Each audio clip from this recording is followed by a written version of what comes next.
성도 여러분 안녕하십니까?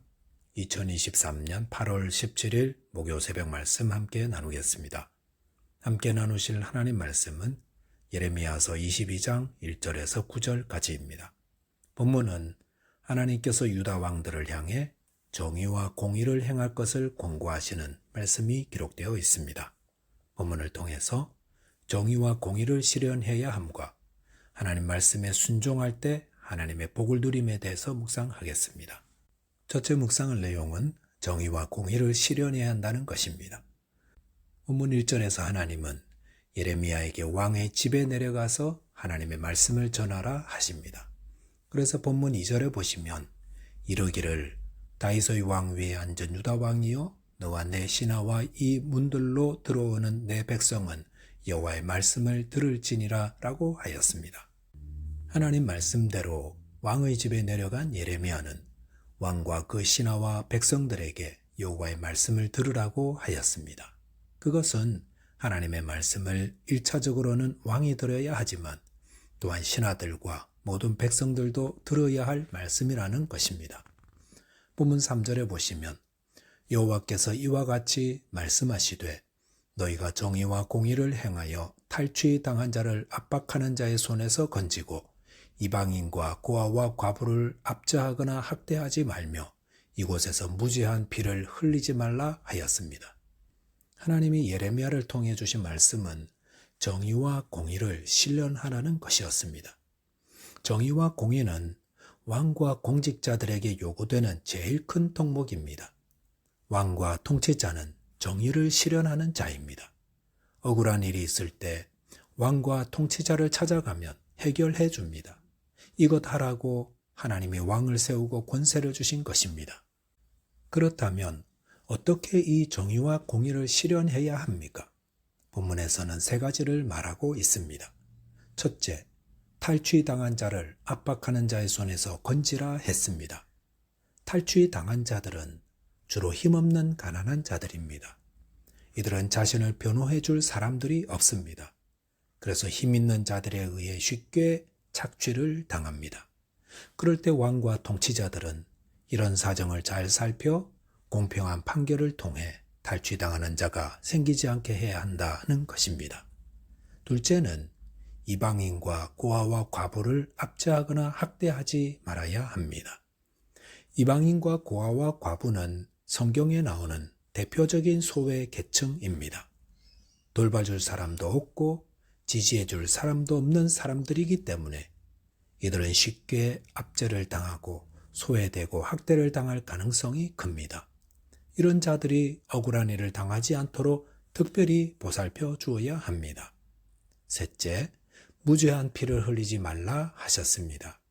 무죄한 피란 죄가 없는데 억울하게 죽임을 당하는 경우입니다. 재판석에서 판결을 굳게 하면 무죄한 사람을 죽일 수 있습니다. 또한 개인적인 살인 행위도 무죄한 피를 흘리는 것이기에 사회법을 바로 세워 사람을 죽이는 일을 함부로 하지 못하도록 해야 합니다. 또한 우상을 섬기며 자녀를 불태워 죽이는 행위도 무죄한 피를 흘리는 것이므로 금해야 합니다. 이렇게 사회정의가 실현되면 어떻게 되겠습니까? 힘없는 자들이 행복해집니다. 탈취당하는 자들이나 소외 계층이나 무죄하게 죽임당하는 자들은 대부분이 다 힘없는 자들입니다. 사람들은 힘 있는 자들은 함부로 대하지 않지만 힘없다고 여겨지면 함부로 막대합니다. 사회정의가 있는 사회나 나라는 이런 사회적 약자들이 보호받습니다. 하지만 사회정의가 흐려진 곳에서는 힘 있는 자들이 약자를 억압하고 탈취합니다. 야고보서 1장 27절에 보시면 하나님 아버지 앞에서 정결하고 더러움이 없는 경건은 곧 고아와 과부를 그 환난 중에 돌보고 또 자기를 지켜 세속에 물들지 아니하는 그것이니라 하였습니다.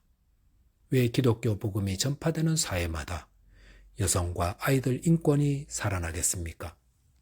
그것은 복음의 정신 안에 이 정의와 공의가 녹아져 있기 때문입니다. 힘없고 소외된 자들을 돌보는 것은 하나님의 뜻입니다. 저와 여러분이 주위에 힘없고 연약한 자들을 보호하며 정의와 공의를 실천하게 되시기 바라겠습니다.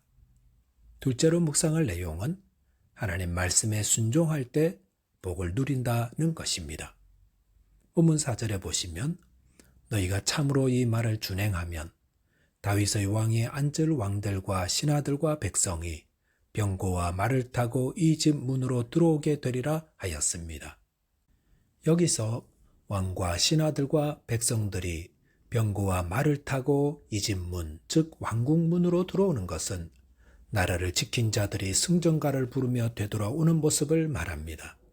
이것은 하나님 말씀대로 순종하여 사회 정의를 실현할 때 하나님이 그 나라를 외적의 침략으로부터 지켜주시고 안전하게 보호해 주신다는 말씀입니다. 나라를 지켜야 하는 것은 왕과 통치자들의 의무입니다. 그런데 그것을 어떻게 할 수 있다 했습니까? 하나님 말씀대로 준행할 때 하나님이 그 나라를 지켜주신다 하셨습니다. 이것은 우리가 하나님 말씀에 온전히 순종하면 하나님이 복을 주시고 우리의 삶을 형통케 하심을 말합니다. 이스라엘 백성들이 40년간 광야에서 했던 것이 이 순종 훈련이었습니다. 하나님은 이스라엘 백성들이 진을 칠 때 그것을 결정하는 것은 구름 기둥이 어디에 서는가 이것을 보고 정하게 하셨습니다. 또한 회막에 구름이 떠오르면 다른 곳으로 이동했습니다. 이것은 하나님 말씀에 온전히 순종하는 훈련이었습니다.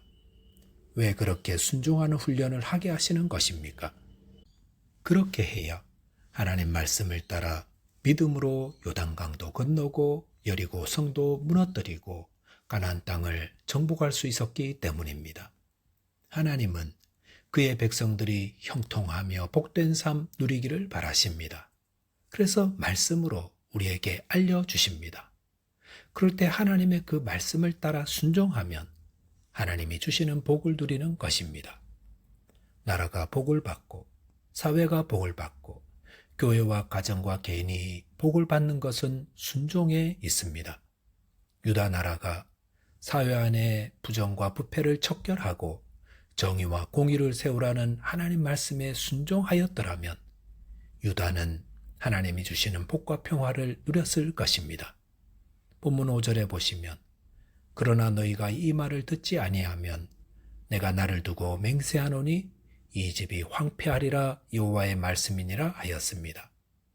사회 정의와 공의를 세우라는 하나님 말씀에 불순종했을 때 하나님은 그 집, 즉 유다 나라를 황폐케 하신다 했습니다. 그런데 하나님은 내가 나를 두고 맹세하노니라고 하였습니다. 맹세란 가장 강한 의지의 표현입니다. 그 말은 유다가 하나님이 하신 말씀에 불순종할 때에 유다는 반드시 멸망하게 될 것이라는 말입니다.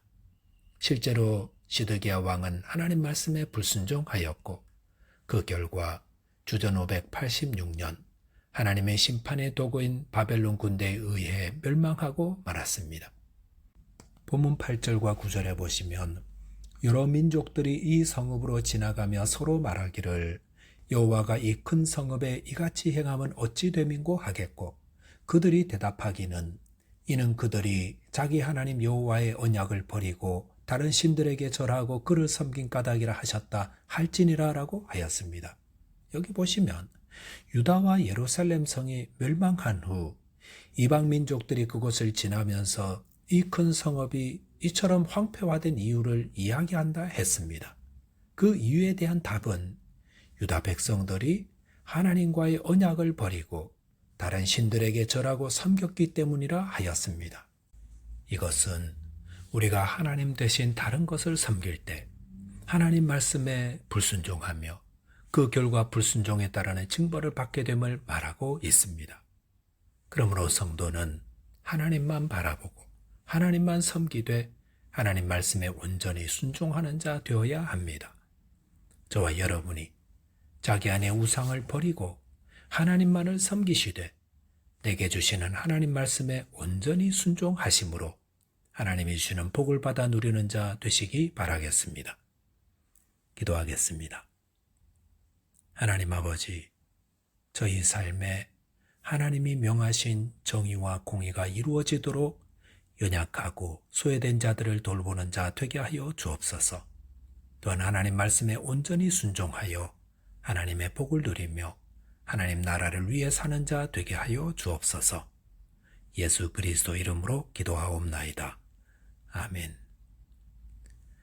오늘도 믿음 안에서 승리하는 하루 되시기 바라겠습니다. 감사합니다.